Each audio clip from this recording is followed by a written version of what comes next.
Halo semuanya, selamat datang di segmen analisa. Kembali kita update terkait dengan perdebatan dan juga diskusi yang sangat panas terkait Emmy BMJ, seorang warga Korea Selatan, dengan dramanya pada saat kemarin sudah diberikan keterangan terbaru dari putrinya yang masih usia 14 tahun dan juga suaminya Aden Wong. Ini sekarang netizen sepertinya terpecah menjadi dua bagian. Ada yang percaya dengan keterangan dari Aden Wong, suaminya, yang mengatakan bahwa yang menjadi permasalahan utama itu adalah Emmy BMJ. Apalagi putrinya juga mengatakan, saya udah nggak sudi lagi manggil dia ibu, saya panggil dia Emmy. Saya sering, dia mengakui, memberikan kata-kata huruf F, terus juga memberikan jari tengah ke Emmy. Itu semua bukan tanpa alasan, tetapi karena memang perlakuan dia yang sangat kasar selama ini beberapa tahun terakhir. Dikatakan bahwa Emmy ini sering sekali melakukan hal-hal yang tidak pantas secara fisik ataupun juga secara kata-kata. Salah satu kata-kata yang masih teringat sekali disampaikan oleh putrinya Emmy ini adalah bahwa pernah ibunya tuh dalam keadaan mabuk ya, bilang bahwa saya tuh menyesal melahirkan kamu. Coba kalau nggak ada kamu, hidupku akan baik-baik aja. Tetapi Emmy membantah hal ini semua. Tapi Emmy mengakui bahwa hubungannya dengan putrinya ini beberapa tahun terakhir memang kurang begitu harmonis. Tetapi dikatakan juga ini semua adalah karena dia didoktrin oleh bapaknya. Nah ini dengan perdebatan kemarin kan ada yang mengatakan bahwa ya, Anjas, lihat dong, dari si Aden Wong aja sudah memberikan keterangan seperti itu bahwa dugaannya bahwa Emmy itu juga punya pria idaman lain gitu. Dikatakan Emmy ini ngebantu sesosok pria yang ngebantunya tuh sukarela, dibayar juga salah kadarnya, mengorbankan waktu untuk keluarga mereka. Ini sudah aku bahas di video sebelumnya. Nah hari ini di akun TikToknya Emmy in Battle, itu dia mengeluarkan sebuah bukti baru. Nah, bukti ini menurut aku cukup kuat karena kalau di dunia sosial media sekarang ini siapapun bisa berbicara. Karena untuk berbicara kan tidak membutuhkan kesulitan ataupun juga bukti yang kuat, tetapi kalau menunjukkan evidence-nya, ini yang bisa ngebuat kita lebih meyakinkan. Ya, kalau memang menurut Aden Wong, Emmy punya pria idaman lain atau melakukan hal-hal yang tidak pantas tersebut ke 3 buah hatinya, termasuk juga dengan buah hati yang baru lahir ini, ya harusnya dibuktikan, diberikan foto-foto. Kalau dikatakan menurut Aden Wong bahwa bayinya Emmy kan yang baru beberapa bulan tersebut waktu dilahirkan dalam kondisi yang tidak segar karena efek dari ibunya yang nggak begitu layak menjadi seorang ibu. Begitupun juga kondisi ketiga buah hati lainnya, katanya badannya kurus, nggak terurus dan sebagainya. Why not gitu, ditunjukkan bukti evidence-nya. Kenapa aku bilang, kenapa nggak ditunjukkan aja buktinya aja?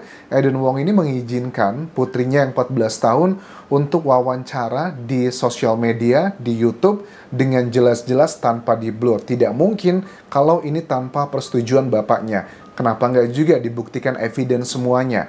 Nah, Emmy ini memberikan evidence-nya. Waktu ada wawancara yang mengatakan bahwa si Aden Wong mengaku tidak benar bahwa dirinya dengan personal asistennya yang dugaannya adalah seorang artis dangdut asal Indonesia, Tisa Erni, itu ada hubungan spesial.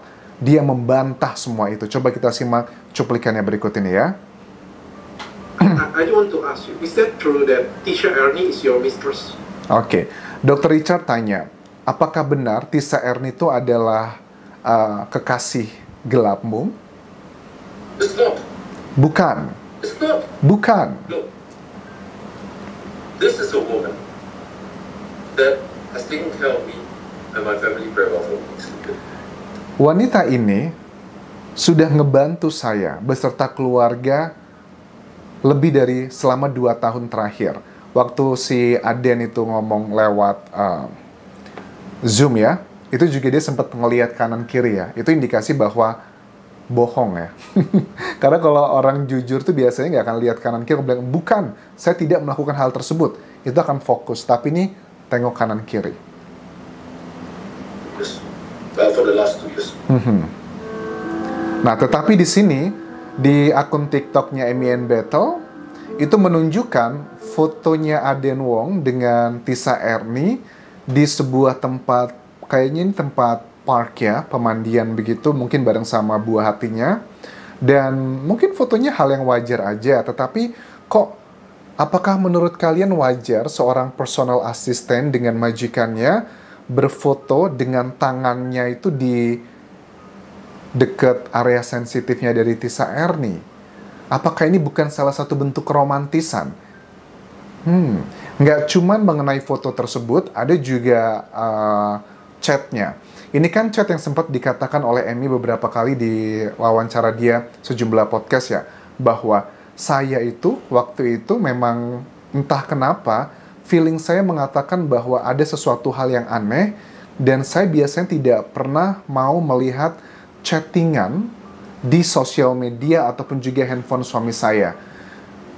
Mereka mengaku bahwa, Emmy mengaku bahwa untuk password, PIN, ATM, dan sebagainya kita sangat terbuka. Jadi kita bisa mengecek satu sama lainnya. Tetapi entah apa yang terjadi, di hari itu saya ngerasa ada sesuatu hal yang pengen saya buka gitu. Akhirnya dia ngebuka lah chatnya. Dan salah satu pesannya yang di-capture, ditunjukkan di sini adalah begini. You know, I love you, right? Oh, berarti ini dugaannya adalah conversation atau percakapan antara Aden Wong dengan personal asistennya Tisa Erni. You know, I love you, right? Does that not give you comfort that I keep trying for us? It doesn't make me happy when I know you are crying. I want to do something for you. What can I do for you? Oh, ini berarti dari Aden Wong dugaannya. Aden Wong bilang gini, ini 17-17. Kamu tahu kan, aku mencintai kamu ya. Apakah kamu tidak merasa nyaman? Saya terus mencoba untuk kita. Aku nggak seneng ketika tahu kamu lagi menangis. Aku ingin melakukan sesuatu hal untuk kamu. Apa yang bisa aku lakukan untuk kamu? Ini chattingan, dugaannya adalah dari Aden Wong. Terus Tisanya ngebales begini, please focus on your family, please focus first, and I can just be quiet first. I'm really not okay. I'm in a sense of loneliness, missing my dad and my mom. Apakah ini Tisa ataukah ini Emmy-nya? Kenapa dia ngebawa ibu dan bapaknya? Jadi kata artinya begini ya, please tolong fokus aja ke keluargamu. Tolong fokus pertama aja kali, fokus dulu.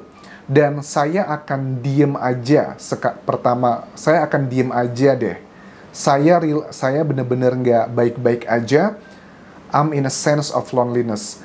Aku lagi merasa kesepian, kangen bapakku dan kangen emakku. Oh, berarti ini kalau please focus on your family berarti ya untuk dari dugaannya si personal assistant tersebut, ya memang bahasa Inggrisnya nggak buruk-buruk amat sih aku lihat. Kalau aku lihat kan aku dosen ya bahasa Inggris ya di Thailand. Jadi aku bisa melihat pada saat ada kata-kata I'm in a sense of loneliness. Itu udah kata-kata yang sudah bagus menurut aku bahasa Inggrisnya. Karena in a sense of loneliness, dia kata-kata pilihannya udah kata-kata yang cukup bagus. Jadi ya nggak bisa dijudge juga sih hanya dari bagian ini aja. Terus ada juga video di situ. Ini videonya ini di dalam sebuah mobil karena ada apa namanya, ada lampu merah di situ dan kemudian dia kayak menghapus air mata. Ini sih dugaanku adalah video dia lagi menangis begitu. Well, that's really amazing ya. Nah, di sisi lain kita juga sekarang melihat ada keterangan dari Hotman Paris. Nah, ini Hotman Paris kenapa? Apakah Hotman Paris akan menjadi pengacara untuk Aden Wong, keluarganya, atau untuk Emmy? Kayaknya sih, I don't think so. Hotman Paris tuh uangnya banyak ya. Tapi kenapa dia ikut juga membahas kasus ini? Ada beberapa berita yang bilang bahwa dia akan menjadi kuasa hukum untuk buah hatinya dari Aden Wong dan juga Emmy. Kesannya, aku lihat dari Hotman Paris ini, dia cenderung setuju bahwa apa yang dikatakan putrinya Aden Wong pada wawancaranya Dr. Richard itu adalah kebenaran. Bahwa Emmy itu sebagai seorang ibu, memang kurang lebih seperti itu, tidak pantas menjadi seorang ibu.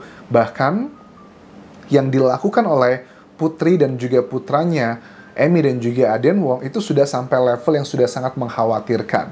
Makanya sebagai seorang bapak, kata Hotman Paris, kita tidak harus menunggu sampai terjadi hal yang paling ditakutkan orang tua itu terjadi, kita sudah bisa mengambil langkah preventifnya. Oke. Salah satu hal yang diposting oleh Hotman Paris di sini adalah kasus keluarga Korea. Oke. Terus juga siapa dapat uang asuransi kalau putrinya tidak ada lagi di dunia ini. Oke. Komentar netizen atas kasus keluarga Korea bukan hanya putrinya yang mau begitu, bahkan putranya pun juga berubah kelakuan di sekolah. Mereka mau begitu, melakukan hal yang paling ditakutkan oleh orang tua. Oke, jadi kesannya adalah Hotman Paris itu percaya dengan statement putra-putrinya dari Emmy. Baru putrinya sih yang berbicara ya, tapi mengenai dugaan adanya perempuan lain dalam rumah tangga mereka, Hotman mengatakan bahwa ayolah jangan munafik lah, siapa sih? Banyak kok orang-orang juga yang memiliki wanita idaman lain atau pria idaman lain. Nah, tetapi kan walaupun setiap orang punya masalah yang sama, mohon maaf nih Bang Hotman ya, kan tidak semua orang tuh punya kapabilitas dan juga responnya yang sama. Mungkin saja aku cenderungnya juga agak-agak setuju ya dengan keterangan dari buah hatinya Emmy. Aku yakin memang ada hal-hal tersebut yang terjadi, tetapi kalau dicek dari secara keseluruhan, kenapa Emmy melakukan hal seperti itu? Apakah pure Emmy itu memang punya pria idaman lain, ataukah justru malah ini semua berawal dari sang suami? Karena memang perempuan tuh gitu ya, kalau sudah cemburu, sudah emosi, itu kadang simple things aja itu bisa jadi hal yang gede. Ya, kalau memang seorang Aden Wong itu begitu sempurnanya, seperti yang dia bilang bahwa kalau memang saya ada hubungan apa-apa dengan PA saya, kenapa nggak saya serahkan aja putra-putri saya ke Emmy? Jadi saya bisa enak dong, nyantai, saya nggak kehilangan pekerjaan dan saya bisa menikmati waktu bersama dia. Tetapi kan dia justru malah mengambil langkah sebaliknya. Ya, kalian bisa memahami ini. Terus Hotman Paris mengatakan begini ya, jangan sok suci. Banyak orang punya wanita atau pria idaman lain. Yakin memang ada benarnya. Tapi Aden Wong jadi berperan penting atas sikap Emmy. Ini bagian yang menurut aku juga masih menjadi teka-teki. Ya, sedih ya untuk bagian ini. Karena bagaimanapun juga yang tersakiti itu adalah keempat buah hati dari Emmy dan juga Aden Wong ya. Kita lihat nanti perkembangannya seperti apa. Kayaknya seharusnya kalau memang mereka nggak ada hubungan apa-apa, Tisa Erni harusnya bisa speak up ya, berbicara ya. Karena kan aku yakin pasti sudah banyak banget Tisa Erni itu mendapatkan undangan dari TV nasional ataupun juga dari podcast besar Indonesia. Harusnya dia bisa memberikan klarifikasi. Tapi kayaknya dia diam-diam aja. Apakah diam itu adalah pertanda dia benar, atau diam itu dia pertanda bahwa ya karena dia ngerasa bersalah begitu. Oke. Kalau sampai sejauh ini, aku masih lebih cenderung percaya dengan keterangannya Emmy. Dan ada sebagian yang aku percaya dari keterangannya putrinya Emmy. Aku yakin memang ada hal-hal yang tidak pantas tersebut. Tetapi kalau ditarik lebih dalam penyebabnya, ya penyebabnya adalah dari sang suami. Kalau perempuan sudah gak nyaman, sudah sakit hati, kadang bisa melakukan hal seperti itu, termasuk juga dengan minum-minuman keras. Apalagi dia berasal dari Korea Selatan, di mana tipikalnya juga alkohol itu kan sebuah hal yang menjadi hal yang biasa aja gitu. Tapi kalau dikonsumsi secara berlebihan, tentunya ini menjadi hal yang bisa di luar kontrol. Terima kasih sudah menonton, sampai ketemu lagi di video berikutnya. Tinggalkan like dan juga komen, subscribe channel YouTube ini, follow Instagram, Facebook, dan juga akun TikTokku di Anjasa Asmara. Sampai jumpa.